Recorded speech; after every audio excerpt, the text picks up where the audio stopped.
কেমন আছো শিক্ষার্থীরা? আশা করি তোমরা সবাই ভালো আছো।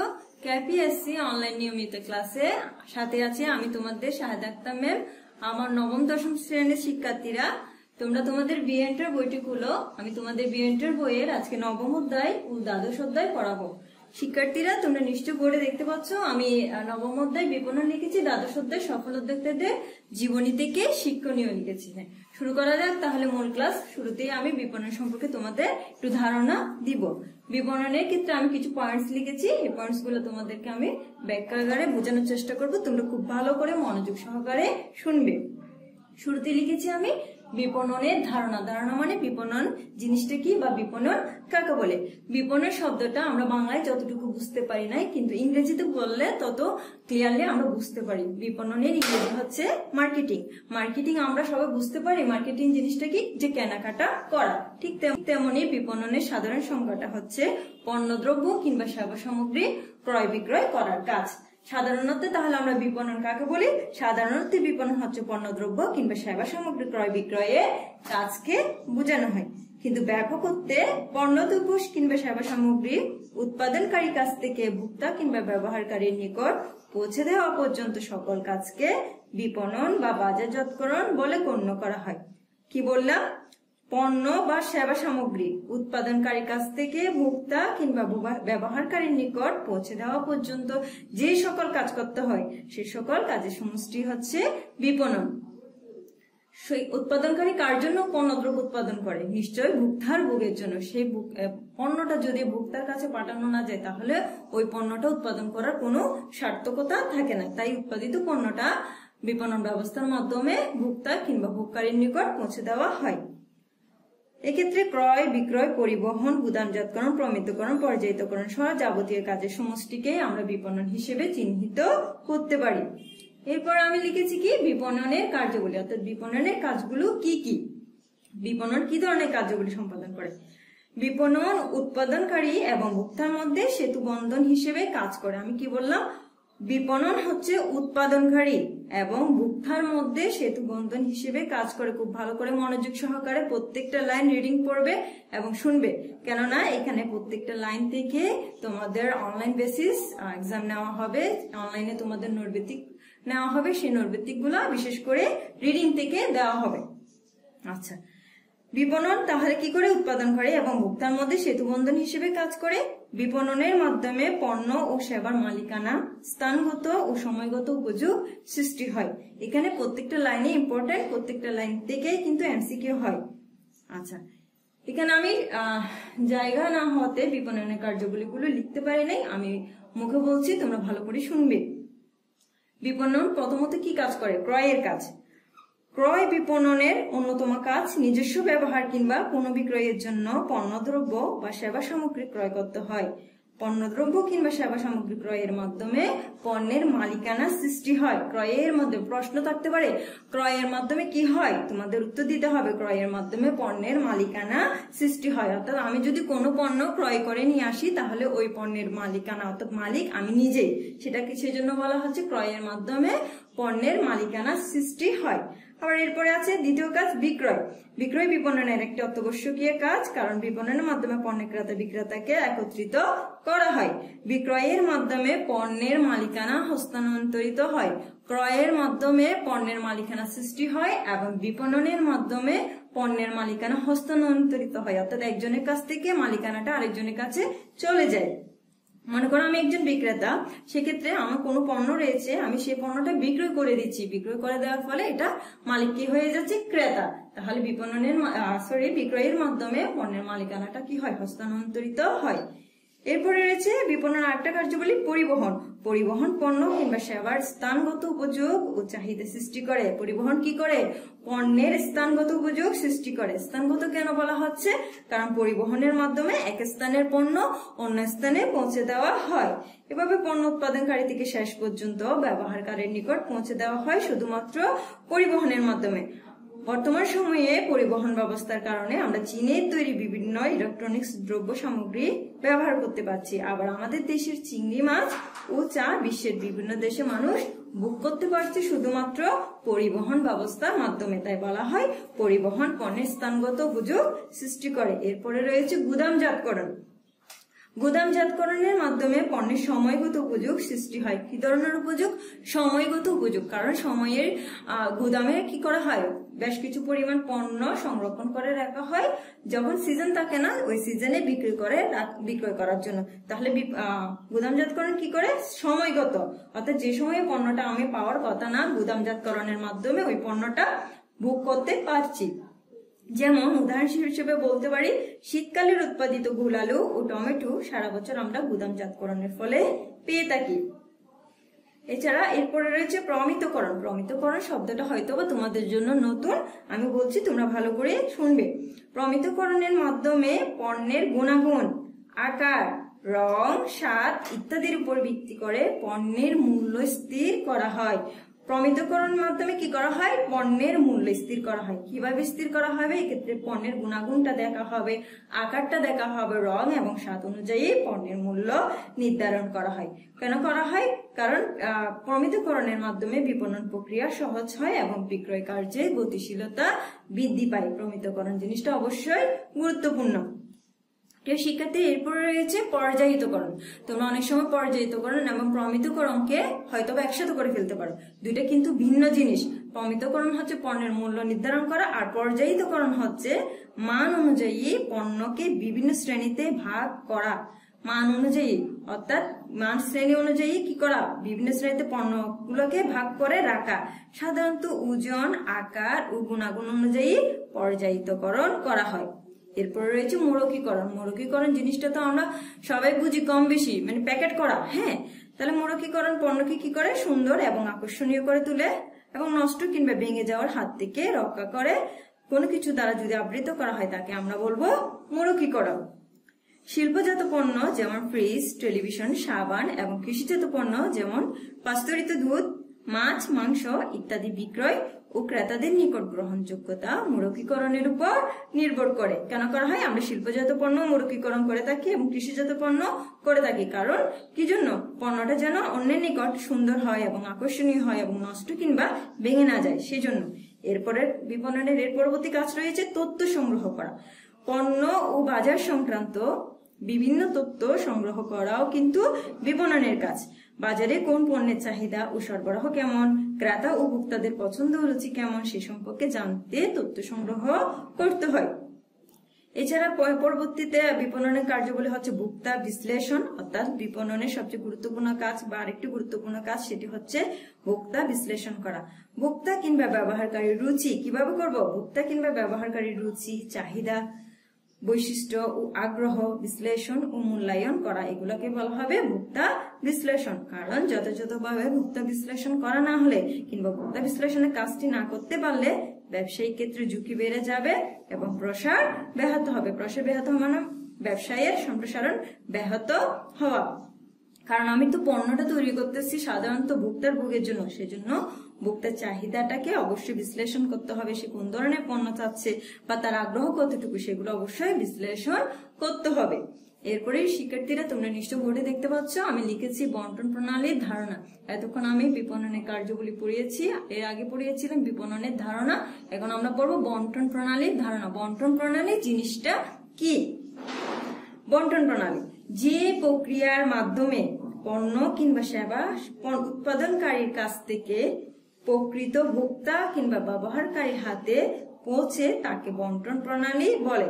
এমন একটা প্রসেস কিংবা এমন একটা প্রক্রিয়া যে প্রক্রিয়ার মাধ্যমে পণ্য কিংবা সেবা সামগ্রী উৎপাদনকারীর কাছ থেকে প্রকৃত ভোক্তা কিংবা ব্যবহারকারীর হাতে পৌঁছে দেওয়া হয়, তাকে বলা হবে বন্টন প্রণালী। যেমন চা বাগানে উৎপাদিত চা ভোক্তাগণ সরাসরি উৎপাদনকারীর কাছ থেকে ক্রয় করতে পারে না। হ্যাঁ, পারি আমরা? না, পারি না। যদি চা বাগানে চা পাতা উৎপাদন করা হয় কিন্তু সেটা আমরা সরাসরি গিয়ে ভোক্তারা নিয়ে আসি না, সেক্ষেত্রে আমাদের কিছু মাধ্যমে যেতে হয়। উৎপাদনকারী প্রতিষ্ঠান থেকে পাইকার চা ক্রয় করে, পাইকার থেকে আবার ক্রয় করে খুচরা ব্যবসায়ী, খুচরা ব্যবসায়ী থেকে আবার ভোক্তাগণ চা ক্রয় করে। এভাবে উৎপাদনকারীর নিকট থেকে পণ্য কিংবা সেবার মালিকানা একটি পথ ধরে গমন করে শেষ পর্যন্ত ভোক্তার নিকট পৌঁছে। অর্থাৎ কোনো পণ্য যখন উৎপাদন করা হয় সেটা প্রথমে উৎপাদনকারীর কাছ থেকে পাইকাররা নিয়ে আসবে, অনেক বেশি করে নিয়ে আসবে। এরপরে পাইকারদের কাছ থেকে খুচরা ব্যবসায়ীরা অল্প অল্প লটে নিয়ে আসবে, এরপরে খুচরা ব্যবসায়ীদের কাছ থেকে আমরা কি করি, আমরা সাধারণ ক্রেতা কিংবা সাধারণ ভোক্তারা ওগুলো নিয়ে আসি। এটা হচ্ছে বন্টন প্রণালী। এরপরে আমি লিখেছি কি বন্টন প্রণালী ও বিভিন্ন পণ্যের বন্টন। বন্টন প্রণালী ও বিভিন্ন পণ্যের বন্টন জিনিসটা কি? আচ্ছা, ক্ষেত্রে আমরা যে একটু আগে বললাম উৎপাদনকারীর কাছ থেকে পাইকার নিয়ে আসে, পাইকারের কাছ থেকে খুচরা ব্যবসায়ী নিয়ে আসে, খুচরা ব্যবসায়ীর কাছ থেকে ক্রেতা কিংবা ভোক্তারা পণ্যটা ক্রয় করে নিয়ে আসে। এটাই হচ্ছে বন্টন প্রণালী ও বিভিন্ন পণ্যের বন্টন। চারটা তোমাদের বইয়ের পাঠ্য বইয়ের 109 পৃষ্ঠায় দেওয়া আছে, চারটা তোমরা একটু ভালো করে পড়বে। আর এই চার্টের মধ্যে রয়েছে কিভাবে সরাসরি ভোক্তার নিকট উৎপাদনকারী বিক্রয় করে, আবার উৎপাদনকারীর কাছ থেকে কিভাবে খুচরা বিক্রেতা নেয়, খুচরা বিক্রেতার কাছ থেকে আবার সেটা ভোক্তারা পায়, আবার তৃতীয় প্রসেসে উৎপাদনকারীর কাছ থেকে পাইকার নিয়ে আসে, পাইকারের কাছ থেকে আবার খুচরা বিক্রেতা নেয়, খুচরা বিক্রেতার কাছ থেকে আবার ভোক্তারা পায়, এরপরে আবার উৎপাদনকারীর কাছ থেকে প্রতিনিধি কিংবা এজেন্ট পণ্যটা নিয়ে আসবে, তারা সরাসরি ভোক্তার নিকট বিক্রয় করবে। এরপরে 5 নম্বর চার্টে আছে উৎপাদনকারী কি করে প্রতিনিধি কিংবা এজেন্ট উৎপাদনকারীর কাছ থেকে পণ্যটা নিয়ে আসে, এরপরে প্রতিনিধির কাছ থেকে খুচরা বিক্রেতারা নেয়, এরপরে ভোক্তারা কি করে খুচরা বিক্রেতার থেকে পণ্যটা নিয়ে আসে। এটা বন্টন প্রণালীর এই চার্টটা তোমরা একটু ভালো করে পড়বে। এই চার্টটা নিয়ে কিন্তু তোমাদের সৃজনশীল প্রশ্ন আছে, তাই চার্টটা গুরুত্ব সহকারে মনোযোগ দিয়ে অবশ্যই পড়বে। প্রিয় শিক্ষার্থীরা, এরপরে আমি কি লিখেছি বিজ্ঞাপনের ধারণা ও মাধ্যম। বিজ্ঞাপন জিনিসটা কি ও মাধ্যম, ও বিজ্ঞাপনের মাধ্যম কি কি। আচ্ছা, বিজ্ঞাপনের ধারণা। বিজ্ঞাপন শব্দটার আমরা ইংরেজিটা কি জানি? অবশ্যই সবাই জানি। বিজ্ঞাপনের ইংরেজি হচ্ছে অ্যাডভার্টাইজিং। অ্যাডভার্টাইজিংটা যত সহজে আমরা বুঝতে পারি, হয়তোবা বাংলাটা তত সহজে আমরা বুঝতে পারি না, একটু বুঝতে কষ্ট হয়। বিপণনের ইংলিশটা হচ্ছে অ্যাডভার্টাইজিং। অ্যাডভার্টাইজিংটা আমরা অবশ্যই টিভিতে দেখি কিংবা রেডিও, পেপার, পত্রিকায় যা দেখি, এগুলাই হচ্ছে আমাদের বিজ্ঞাপন। বইয়ের ভাষায় বিজ্ঞাপন হচ্ছে পণ্য কিংবা সেবা সামগ্রীর প্রতি জনসাধারণের দৃষ্টি আকর্ষণের জন্য একটি উপায় কিংবা কৌশল। কোন পণ্য কিংবা সেবা সামগ্রী, ওই পণ্য কিংবা সেবা সামগ্রীর প্রতি জনসাধারণের যে দৃষ্টি আকর্ষণের জন্য যে কৌশলটা কিংবা উপায়টা অবলম্বন করা হবে তাকে বলা হবে কি বিজ্ঞাপন। প্রতিদিন আমরা রেডিও, টিভি, পত্রিকায় বিভিন্ন ধরনের আকর্ষণীয় বিজ্ঞাপন দেখি ও শুনে থাকি। বিজ্ঞাপনের মাধ্যমে খুব সহজেই ক্রেতা সাধারণকে পণ্য ক্রয়ে উদ্বুদ্ধ করা যায়। বিজ্ঞাপনের বিভিন্ন মাধ্যম হচ্ছে লিফলেট, ম্যাগাজিন, পরিবহন, বিলবোর্ড, সাইনবোর্ড, ইন্টারনেট ইত্যাদি। আচ্ছা, আমরা ধরো টিভিতে যখন বিজ্ঞাপন দেখি কিংবা অ্যাডভার্টাইজমেন্ট দেখি, তখন কি হয়, কোন একটা নতুন পণ্য বা নতুন ক্রিম বাজারে এসেছে, কিন্তু সেই পণ্যটা সম্পর্কে আমরা জানি না, সেটা জানান দেওয়া হয় কিভাবে? বিজ্ঞাপনের মাধ্যমে। বিজ্ঞাপনে খুব আকর্ষণীয় করে কোনো মডেল কি করলো, দেখালো যে আমি ওই ক্রিমটা ইউজ করে খুব তাড়াতাড়ি 1 সপ্তাহের মধ্যে ফর্সা হয়ে যায়, বা এটার কারণে ব্রণ চলে যায়। তখন আমরা কি করি, স্বাভাবিক জনসাধারণরা কি করে স্বাভাবিকভাবে ওই পণ্যটা কেনার জন্য আগ্রহী হয়ে ওঠে। এটা কিসের কাজ? এটা বিজ্ঞাপনের কাজ। বিজ্ঞাপন কি করতেছে? নতুন পণ্যটা ক্রেতা সাধারণের নিকট পরিচিত করে তুলতেছে। আচ্ছা, এরপরে বললাম বিজ্ঞাপনের মাধ্যম। মাধ্যমগুলো হচ্ছে বিজ্ঞাপনের বিভিন্ন মাধ্যম রয়েছে। সব ধরনের ব্যবসায়ী কিংবা সব ধরনের পণ্যের জন্য একে বিজ্ঞাপনের মাধ্যম ব্যবহার করা হয় না। পণ্য অনুসারে আলাদা আলাদা বিজ্ঞাপনের মাধ্যম ব্যবহার করা হয়। পণ্যের চাহিদা, গুণাগুণ, মূল্য ও ক্রেতার কথা বিবেচনা না করে বিজ্ঞাপনের মাধ্যম নির্বাচন করা যায় না। কি করতে হবে? ক্রেতার কথা বিবেচনা করতে হবে, তারপর বিজ্ঞাপনের মাধ্যম নির্বাচন করতে হবে। তোমরা তোমাদের বইয়ে, পাঠ্য বইয়ে পৃষ্ঠা 111 পৃষ্ঠায় বিজ্ঞাপনের কতিপয় মাধ্যম এবং ধরন দেখতে পাবে। তোমরা খুব ভালো করে এই চ্যাপ্টার রিডিং করবে। এখান থেকে তোমাদের ছোট ছোট প্রশ্ন হতে পারে, কারণ যেহেতু তোমাদের অনলাইনে পরীক্ষা হবে, এই অনলাইনে পরীক্ষাগুলোর ক্ষেত্রে অবশ্যই রিডিং ভালো করে পড়তে হবে। রিডিং এর থেকেই তোমাদের জ্ঞানমূলক প্রশ্ন করা হবে। এরপরে আমি লিখেছি কি বিজ্ঞাপনের গুরুত্ব। অবশ্যই বিজ্ঞাপনের গুরুত্ব রয়েছে। আমরা বিজ্ঞাপনের ধারণা থেকেও বলতে পারি যে বিজ্ঞাপন অবশ্যই গুরুত্বপূর্ণ বিষয়, কারণ বিজ্ঞাপন ব্যবস্থা না থাকলে কোনো পণ্যের প্রসার হতো না, প্রচারও হতো না। আচ্ছা, ক্ষেত্রে আমরা কি বলতে পারি? বিজ্ঞাপনের মাধ্যমে পণ্যের মান, মূল্য ও ব্যবহার বিধি ক্রেতা কিংবা জনসাধারণের কাছে তুলে ধরা হয়। ফলে এর চাহিদা বৃদ্ধি পাবে, উৎপাদন ও বিক্রয়ের পরিমাণ বৃদ্ধি পাবে এবং মুনাফাও বৃদ্ধি পাবে। আমার যেখানে পণ্যের চাহিদা বাড়বে সেখানে উৎপাদন স্বাভাবিকভাবে বেড়ে যাবে, বিক্রয়ও বেড়ে যাবে এবং সাথে সাথে মুনাফার পরিমাণও বেড়ে যাবে। এরপরে বিজ্ঞাপনের মাধ্যমে ব্যবসার কি হয়, সুনাম বৃদ্ধি হয়। কোনো পণ্য ভালো হলে আমরা ওই প্রতিষ্ঠানের নামে কি করি, সুনাম করি যে অমুক প্রতিষ্ঠানের পণ্যগুলো খুবই ভালো। সেটা সম্ভব কিভাবে, বিজ্ঞাপনের মাধ্যমে। এছাড়া বিজ্ঞাপনে পণ্যের প্রচারে গতিশীলতা আনে, পণ্যের চাহিদা বিক্রয় ও মোট উৎপাদন বৃদ্ধি করে এবং দেশের জাতীয় আয় বৃদ্ধি করে। যখন স্বাভাবিকভাবে পণ্যের চাহিদা বাড়বে, বিক্রয় বাড়বে, উৎপাদন বাড়বে, ঠিক তেমনি কি হবে, দেশের জাতীয় আয়ও খুব সহজে বেড়ে যাবে। এরপর বিজ্ঞাপনের প্রভাবে পণ্যের বাজার সম্প্রসারিত হয়, বেড়ে যায়, অর্থাৎ বড় হয়ে যায় এবং ব্যবসা বাণিজ্যের প্রসার ঘটে। ফলে কর্মসংস্থানের সুযোগ বৃদ্ধি পায় ও বেকার সমস্যার সমাধান হয়। আমাদের দেশে বেকার সমস্যাটা খুবই ভয়াবহ রূপ ধারণ করেছে। যদি বিজ্ঞাপন ব্যবস্থার মাধ্যমে কতিপয় লোকের কর্মসংস্থানের সুযোগ সৃষ্টি হয়, তাহলে কি হবে, বেকার সমস্যা হয়তোবা থাকবে না। এরপরে আমি লিখেছি কি, বিক্রয়িকতার ধারণা। এই শব্দটা সম্পূর্ণ একটা নতুন শব্দ, তাই তোমাদের এই বিষয়টা সম্পর্কে একটা ভালো ধারণা অবশ্যই থাকতে হবে। সেজন্য আমি যে তোমাদের বিক্রয়িকতার ধারণা সম্পর্কে যে বিষয়টা পড়াবো, তোমরা খুব গুরুত্ব সহকারে এবং মনোযোগ দিয়ে শুনবে। বিক্রয়িকতার জিনিসটা কি? সাধারণত বিক্রয়িকতা বলতে বিক্রয় কর্মীর ক্রেতা আকর্ষণ করার কৌশল কিংবা দক্ষতাকে বোঝায়, যার মাধ্যমে সে সম্ভাব্য ক্রেতার নিকট পণ্য কিংবা সেবা সামগ্রী বিক্রয় করতে সক্ষম হয়। এটা বিক্রয় কর্মীর একটা গুণ। বিক্রয়িকতাটা হচ্ছে বিক্রয় কর্মীর একটা গুণ, যার কারণে সে ক্রেতাকে কি করতে পারে, আকর্ষণ করতে পারে। সে আকর্ষণ করার কৌশল কিংবা দক্ষতাকে আমরা বলবো বিক্রয়িকতা। ঠিক আছে, তাহলে আমি আবার বলছি, বিক্রয়িকতা বলতে বিক্রয় কর্মীর ক্রেতা আকর্ষণ করার কৌশল কিংবা দক্ষতাকে বোঝায়, যার মাধ্যমে সে কি করতে পারে, সম্ভাব্য ক্রেতার নিকট পণ্য কিংবা সেবা সামগ্রী বিক্রয় করতে সক্ষম হয়। বিক্রয়িকতার গুণে বিক্রেতা তার ব্যবসায় ও পণ্য সম্পর্কে ক্রেতাদের আস্থা অর্জন করে তাদেরকে স্থায়ী গ্রাহকে পরিণত করতে পারে। প্রশ্ন হতে পারে, কিভাবে বিক্রেতা ক্রেতাদের আস্থা অর্জন করতে পারে? তোমরা প্রশ্নের উত্তরে কি লিখবে, বিক্রয়িকতার গুণে বিক্রেতা কি করতে পারে, তার ব্যবসায় ও পণ্য সম্পর্কে ক্রেতার আস্থা অর্জন করে তাদেরকে স্থায়ী গ্রাহকে পরিণত করতে পারে। এরপরে লিখেছি আমি কি, আদর্শ বিক্রয় কর্মীর গুণাবলী। আদর্শ বিক্রয় কর্মী তো প্রায় অনেকে হতে পারে, কিন্তু আদর্শ জিনিসটা কি, অর্থাৎ কি কি গুণ থাকলে তাকে আমরা বলবো আদর্শ বিক্রয় কর্মী। এক্ষেত্রে একজন আদর্শ বিক্রয় কর্মীর গুণাবলীকে 4 ভাগে ভাগ করা হয়েছে। প্রথমত শারীরিক গুণাবলী, এরপরে রয়েছে মানসিক গুণাবলী এবং নৈতিক গুণাবলী ও অন্যান্য গুণাবলী।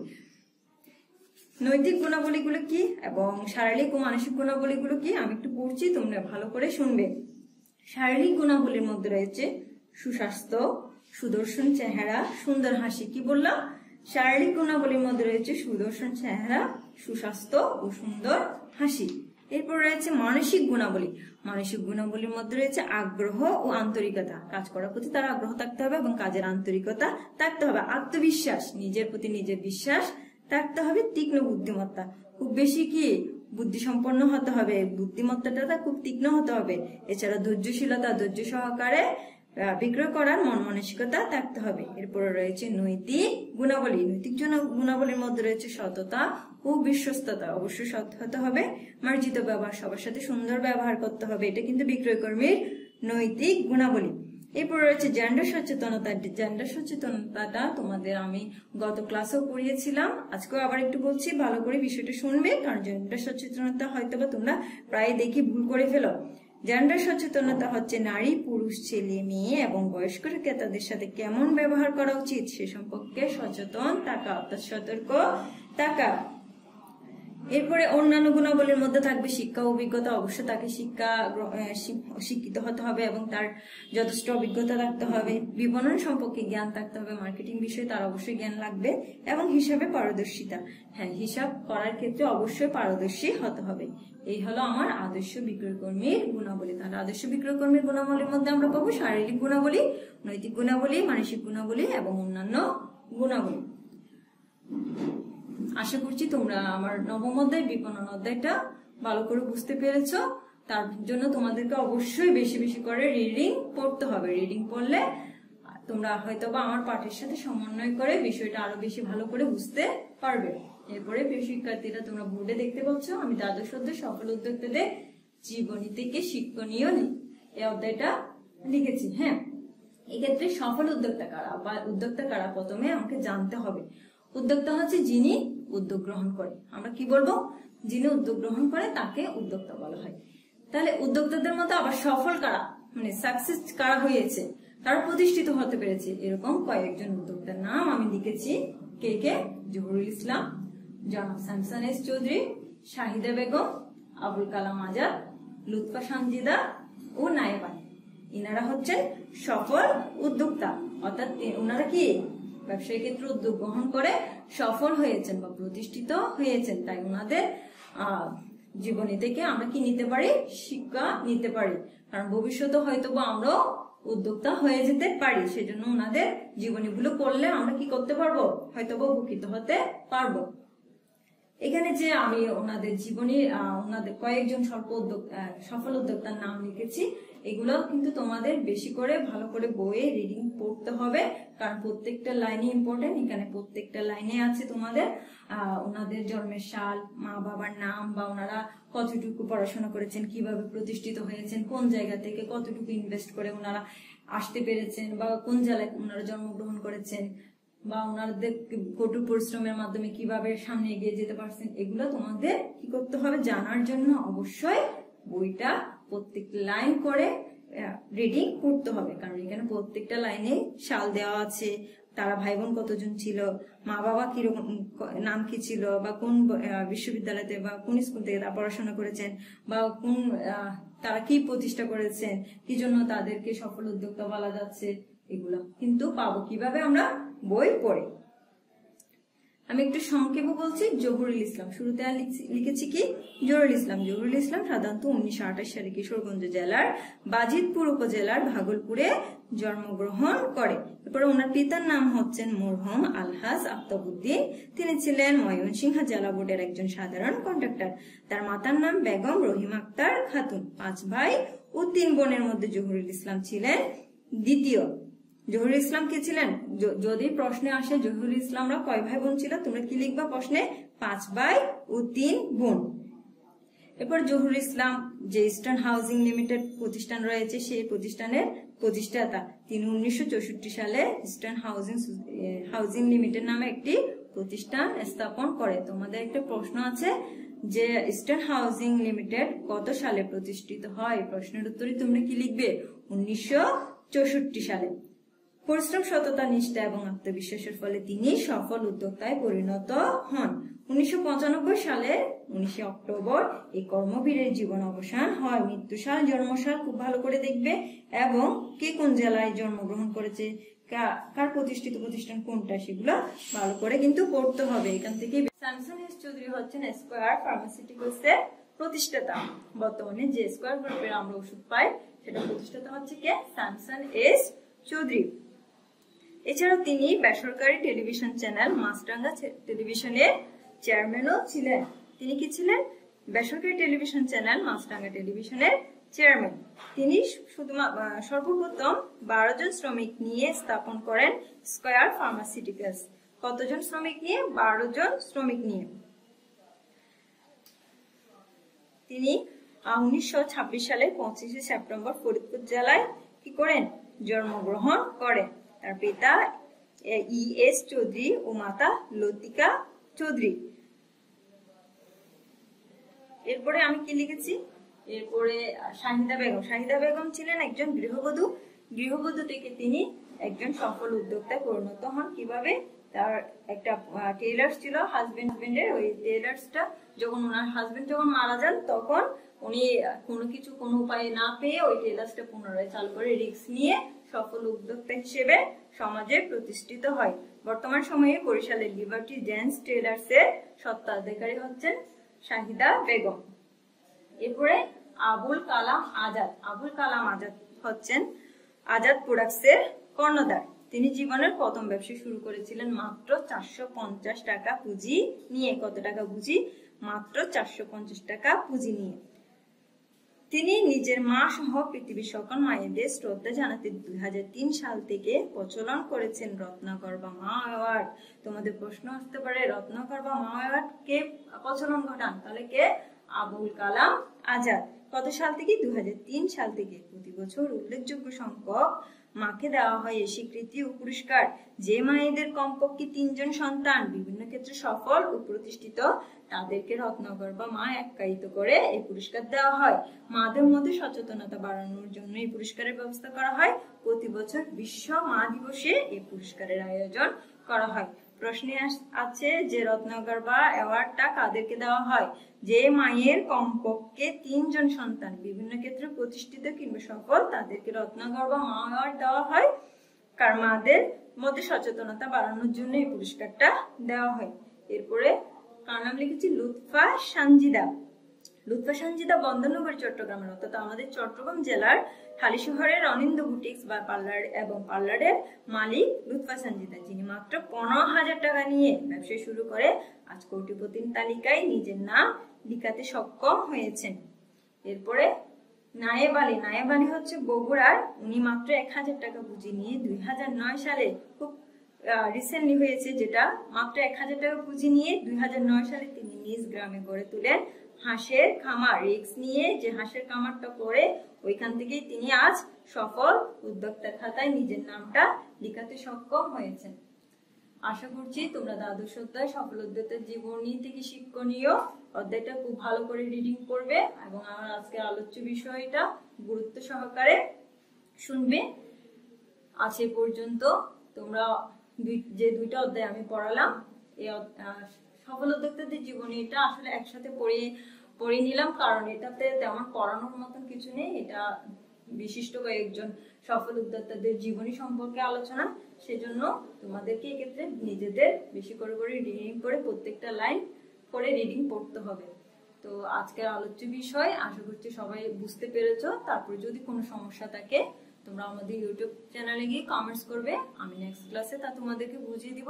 সে পর্যন্ত তোমরা অবশ্যই বেশি বেশি পড়াশোনা করবে, খুব ভালো করে পড়াশোনা করবে, মনোযোগ সহকারে পড়াশোনা করবে এবং ভালো থাকবে। সবাইকে আল্লাহ হাফিজ।